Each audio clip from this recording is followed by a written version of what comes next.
Hey guys, welcome back to Clownfish TV. This is Neon. I am here with Geeky Sparkles. Hello. And it's time for another daily dose of Dismal Disney. We've got a doozy. A doozy today. Daily dose of Dismal. It's 5D. 5D. Shh, we broke the dimensions. All right, so this is coming from Bloomberg. It just broke a few minutes ago that Disney is holding talks to sell ABC to Nexstar. Now, if Nexstar... That's rumored. I mean, there's no... Rumored. But it's coming from Bloomberg. Yeah, they usually don't run with Right, that's rumors. what I'm saying. So there's that. So if Nexstar sounds familiar, Nexstar is the company that bought and dismantled the CW. Yes. So now they're talking about buying and possibly dismantling ABC. Then we're going to talk about Disney dismantling deals for some of these producers. And again, we've been saying it. We've got another video coming today talking about Bill Maher and the writer's strike. Hollywood is not going to look the same on the other side of it. And I kind of wonder if what's helping Disney's decision to get rid of some of these TV networks isn't these people, like dealing with these people. Like, we don't want to deal with you anymore. So you know what? We're gonna sell the network out from underneath you. How you like that? Mm-hmm. How you like that? Let's talk about it. Before we get into it any further, please subscribe for more pop culture news, views, and rants, guys. If you do, you'll get a woohoo. Woohoo! This is coming from Bloomberg again. Bloomberg, not Fox News. Disney holds initial talks on sale of ABC to local broadcaster Nexstar. They said they have held exploratory talks about selling ABC and TV stations to local broadcast group Nexstar Media, according to people familiar with the discussion. Yeah, so they're doing exploratory talks, which means they're already talking about it. There's some issues they got to work through, but it's already being done. It's already happening. Well, according to people familiar, but it's also in Bloomberg, and they're not going to run this unless they're pretty sure that these people are legit. The talks are preliminary and haven't involved a specific valuation, according to one of the people who asked not to be identified because the discussions aren't public. Well, they are now. Nexstar would only be interested at the right price. They declined to comment. Disney declined to comment. That tells me that, yeah, this is a thing that's happening. Yeah, because they'd be like, no, we're not doing that. But they're not saying anything. So what comes up often is, how can one company have so many networks? And they said that Nexstar could acquire the ABC outlets with possibly only a few divestitures to stay within the limits on broadcast station ownership. Right, because you can't have like more than so many news networks or different things like that. Yeah. Yeah. Now, what they're wondering is if this would happen, what happens to ESPN? Well, ESPN, Disney's doubling down on because they're already offering ESPN with like the charter deal, and they're doing a bunch of stuff trying to sell the advertising on ESPN. So I don't think Disney wants to get rid of ESPN, but they're going to try to find a way that, because ABC and ESPN usually run together with sports. They're going to have to find a way to split that, or one of them, or like Nexstar have to pay Disney, money for it, or vice versa. Yeah, so this is kind of a huge deal because ABC, this is where Bob Iger came from. He came from ABC Networks, and ABC Networks have been with Disney for a very long time. And back in the day, those of you who remember watching, TGIF sitcoms, like they always had that obligatory Disney World episode. Yes. They would pimp it on TGIF. And so this is like the end of the line. Yeah, it is funny. He started with ABC and he's going to end with ABC. Yeah. And that's just it. Circle of life, baby. It's the circle of life. Yeah, they're going to toss baby Simba off that rock. It said Nexstar is the largest U.S. owner of TV stations in the country. They need more guidance from Disney on what it wants to do. Right, they can't. If Disney would have to make some decisions how they were going to do this. It's all preliminary, though. They've got to be a little bit clearer in their thinking. We can take direction, but we're not necessarily out there leaning into any of this stuff without a clear path. So yeah, if Disney doesn't do anything, we're not gonna buy it. Yeah, so it could have just been like, say guys, we heard you want to sell ABC. We heard you want to sell some networks. What would that look like? Well, they don't. That's the thing. Disney doesn't even know what it would look like. They're at this retreat. They're mentioning it. Obviously, they're having talks, but they don't know what they want to do. And that's just the thing. Disney, you have to be like, well, I want to sell this, this, and this. They don't know what you want. Disney doesn't even know what the hell it wants. And look, the stock went up, and Disney and Nexstar Media. Interesting. And Nexstar Media stock's worth more than Disney. It is. It is worth more than Disney at this point. So, I think the only way Disney is going to have a clear path forward is if they, do dump some of the things that they've acquired over the years that aren't core Disney. Well, my takeaway assets. is they're clearly having discussions about it, which means whether it's Nexstar or somebody else, they're trying to figure out how to split ESPN and ABC because they kind of merged them together with sports and, get rid of ABC. It seems like they're definitely going to go through with that as long as someone's willing to work with them and buy it and pay the money. Yeah, and it might not go for that much. I mean, that's the thing. Like, what does ABC really have anymore?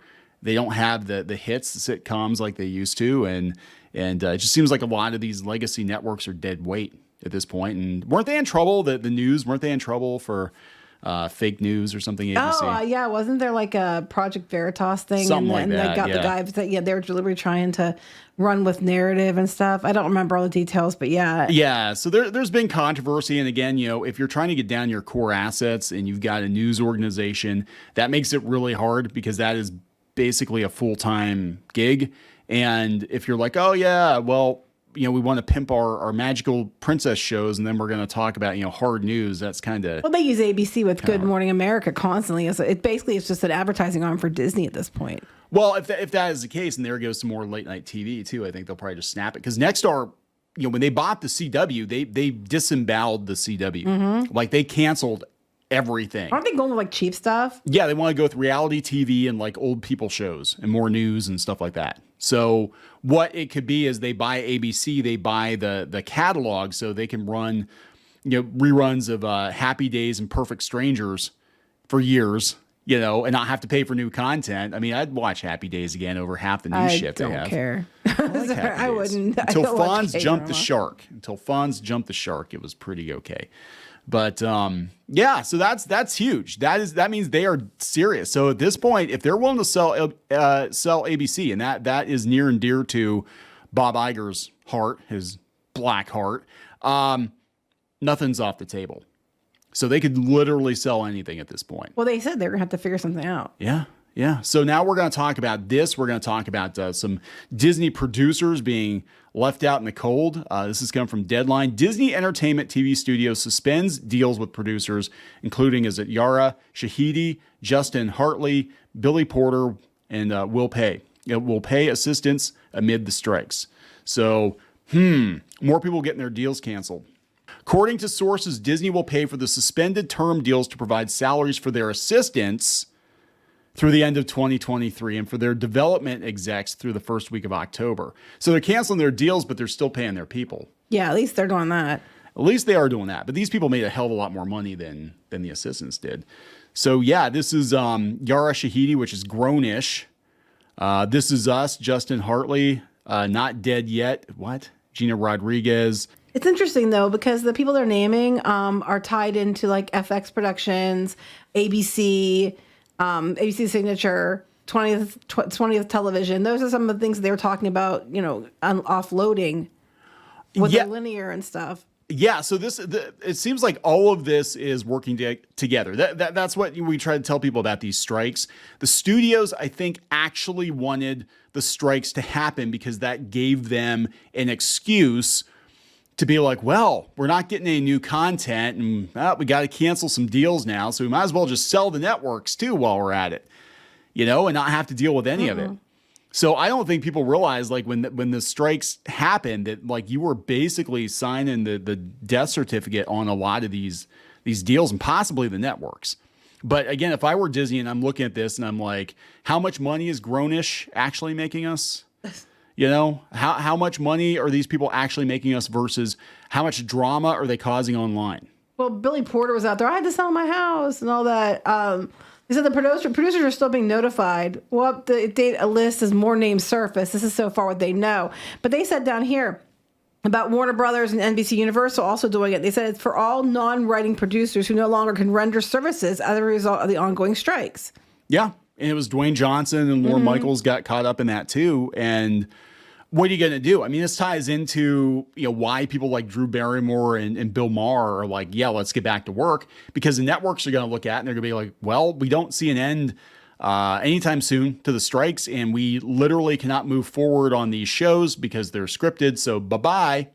And that saves us even more money. And then you know what? We don't have any content for these networks. So how much you want to pay for ABC? Because we don't have any sitcoms, because and that gives you an out.